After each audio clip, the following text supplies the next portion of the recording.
It's so great to be here, as it always is. I've been waiting for this weekend. I mean, I've been busy doing things in between, but so excited to be here with you again. And I have actually been thinking about this idea of freedom for a number of months because I knew this was the date I was going to be speaking. So I have a lot of notes. I have a lot to say. And it's a big idea. It's an idea that people give their lives for. It's an idea that young people go to war for, to protect freedoms. And yet, when I think about it, and while that's certainly important to have ideals and values that I take a stand for in my life, truly, freedom begins in our hearts, informing our minds, generating our words, leading to the actions that we take. And so it occurred to me as I was listening to Arlene that I could simply repeat her opening prayer during the time that I have to speak, and it would really cover everything there is to know about freedom. Because if we truly believe that what's in here is reflected out here, that the microcosm of our personal lives is what creates the collective consciousness of all beings on the planet, then freedom requires a responsibility. The responsibility to allow God, love, the loving energy of the universe, the great mystery, to be the guiding light in our lives. It's this morning after I wrote, numbered the pages, decided which quotes I was going to use, which poem I was going to read, I had two other thoughts. And so the dilemma of freedom. Do I stick with what I had planned, or do I trust these promptings, these urges, the words, the stories that came fully formed in my mind? So there are two stories of freedom I'd like to share with you. And one is, in 1990, two men, one of whom we had met when I was in the Soviet Union in 1989, wound up at our home. And the one that we knew worked in the Hermitage in, at that time it was Leningrad, now it's St. Petersburg. The freedom to change the name of a place. And that's one of the most magnificent museums in the world. And they showed up at our house and were amazed with indoor plumbing, how many rooms there were in the house, because they pretty much lived in one room and went to the public baths once or twice a week to take a bath. And the next day, they were taken to King Cullen in Bridgehampton and came back from King Cullen in awe after walking up and down the aisles. And one of them said to me, "What was so amazing is you have so many cereals to choose. There are so many different kinds of toilet paper." Now, for me, that seemed like a silly thing. I had a bit of an attitude. Yeah, there are all these different kinds of cereals, but that's not really choice.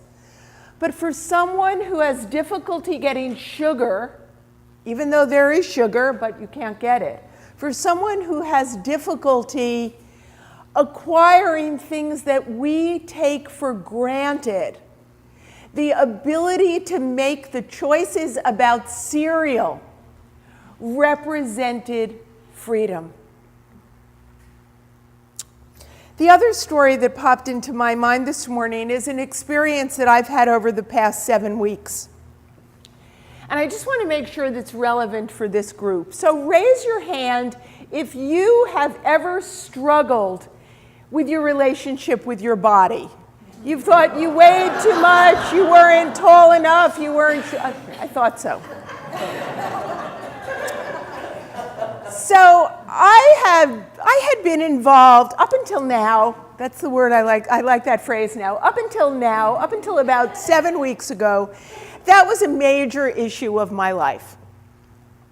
And so I made a decision, I actually prayed and made a decision to be free of this war, free of being victim to, I weigh too much, I'm too old, I'm too this, I'm too that, whatever the story was, constantly being imprisoned with each bite of food about should I eat it, making a promise to go to the gym twice the next day, you know, in the supermarket having major dilemmas of, you know, one donut won't be enough to buy, even though by the time I pulled out of the parking lot, it was already eaten.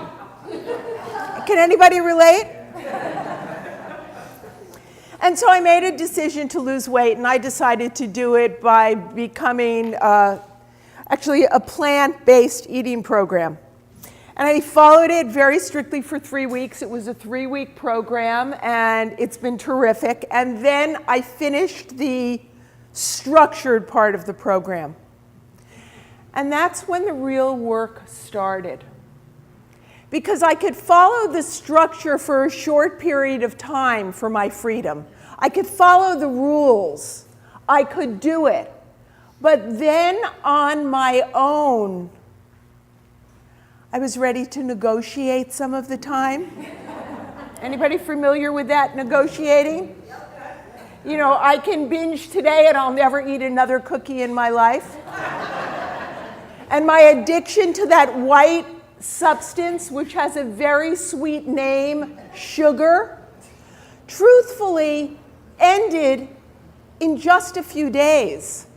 My addictions to carbs that make me want more and more and more, and I lose total touch with my body, and then kind of go into a bit of a coma, those were through very quickly.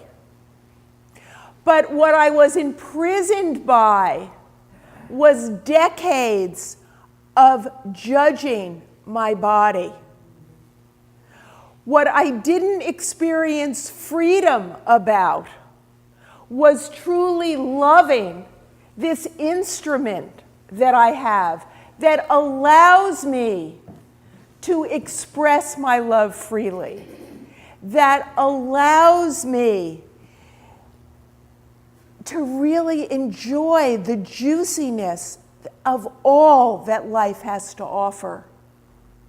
So whether it's your relationship with your body or whatever it is, what are the shackles between your ears in your thinking that keep you from being free?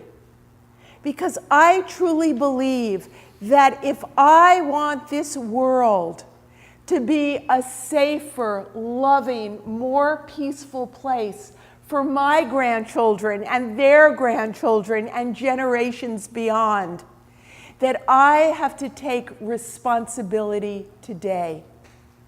It doesn't mean that I'm Pollyanna about it, but what it means is that I truly embrace all of me. I allow the warring parts space. I allow myself to become aware of the beliefs that stop me from expressing my love. I open my eyes and my heart to the idea that anything that has broken my heart in my life has opened up the space for my light to shine out and for the light and love of others to shine in. And so, how do we experience greater personal freedom? Well, in the words of Bob Marley, Emancipate yourself from mental slavery. None but ourselves can free our minds. And then there's another quote that I came across that I'm very moved by. It's by Viktor Frankl. Viktor Frankl was a physician who was, during World War II, was in a concentration camp.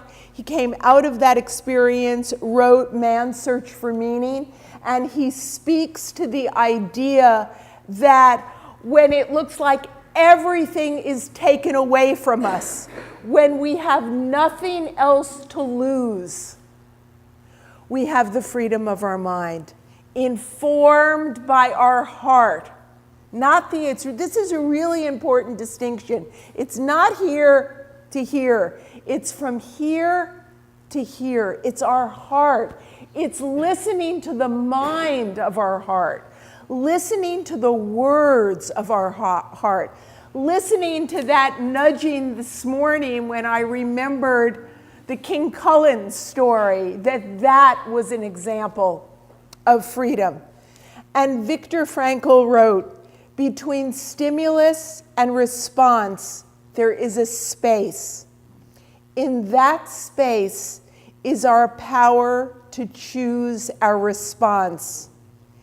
In our response lies our growth and our freedom. And response there's a distinction between response and reaction. Reaction is that automatic default to a particular situation. Response is truly responding to, taking it in and making the choice, being awake in the situation, in the circumstance, in the moment. And being awake requires that I be awake to the sensations of my body, because it is our feelings, the physical sensations and the emotional name that we give to them. It is our feelings that open up the door for us to become conscious of our thoughts. And our thoughts are the software. It's our feelings that require us to honor and truly live in this body, whatever size, whatever shape, whatever wrinkle, but to truly allow ourselves the freedom to be all that we can be. So I always find that it's useful for me to have a map or a model to use. So how can I experience greater freedom? Because true freedom doesn't come from the future. It doesn't come from a situation or a circumstance or from anything. It is within us right now. And so the first thing is, don't take anything personally. Has anybody in here ever taken anything personally? Possibly as recently as this morning? This is a challenging one. What I've come to know, I had a wonderful teacher, and some of you may be familiar with his work, Don Miguel Ruiz. He wrote a book called The Four Agreements. I studied with him for a number of years. And he speaks about not taking anything personally. Each one of us at every single moment is doing the very, very best we can based on our programming, based on our thinking at that particular moment. So when somebody says something that triggers something in me or that feels like a stab in my heart, oftentimes what we then do is we want to set the other person straight, or we get angry at the other person, and we focus all of our attention on the other. It's really a codependent way of living in the world. How I feel is dependent on what you do or say or don't do or say.